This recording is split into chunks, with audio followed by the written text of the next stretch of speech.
This is obviously a very challenging time for news media. A number of publications are facing an existential challenge.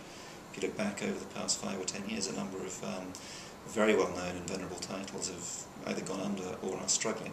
We don't have an existential crisis, so for us it's really about execution. And we're probably going to reach a watershed in the business model pretty soon, maybe this year. It's possible that our content revenues will overtake our advertising revenues for the first time in our 124-year history. And actually they both sort of reinforce each other. We don't see this as an either-or, sort of content versus advertising. What we believe and what we're actually seeing is that if you have a strong content business and you have a business where you can prove that your readers are very committed to your journalism because they're paying premium prices and have a subscription relationship, that's a very reassuring and compelling proposition to advertisers. So as we really grow the content business, we really are seeing that reinforce the advertising business too, and that's enabling us to take share in advertising markets, even in a pretty tough environment like this, but also to continue to grow our content revenues. Well, I think one of the most important changes to our business and business model is the information that we're getting about our readers.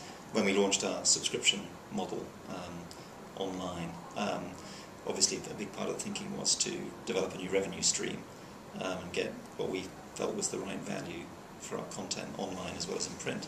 What we found was the information that we gained about our readers was really transformational. It's changed most areas of the business, whether it's marketing, product development or advertising.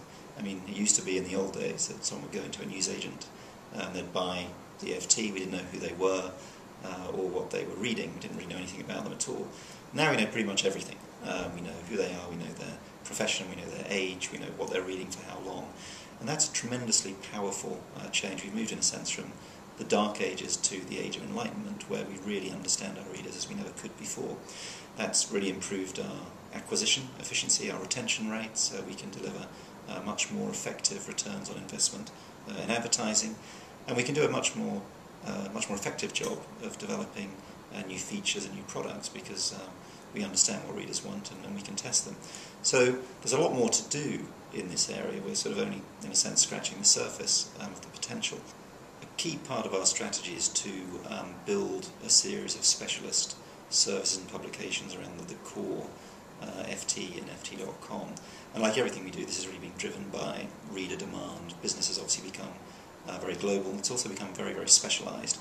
And we need to be as close to the sort of decision point of our readers as possible. So we either bought or built a series of specialist publications, whether it's in fund management or looking at sort of investment intelligence in China or Brazil. And this works very well because they bring specialised information, they lock the readers more firmly into the sort of the FT universe. The FT itself is very powerful, obviously very powerful sort of marketing machine. So it really is a two-way street of benefits and synergies between these specialist publications and services and the core FT